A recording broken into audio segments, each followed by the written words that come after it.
Trying to delete apps properly on your Mac? Here's the right way.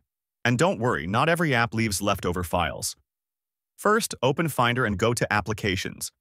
Most apps can be removed safely by simply dragging them into the trash or right-clicking and choosing Move to Trash.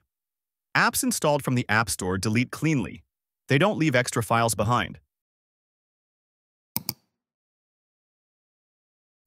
For non-App Store apps, there may be a few small leftovers. If you want to remove them, open Finder, press Command plus Shift plus G, and type rface library. Only search for the app's name. If nothing appears, you're good. If you do see a matching folder in Caches or Application Support, you can delete just that folder. That's it. Simple, safe, and no need to clean the entire library for every app. If this helped, subscribe for more clean Mac tips from Mr. Tech Fox.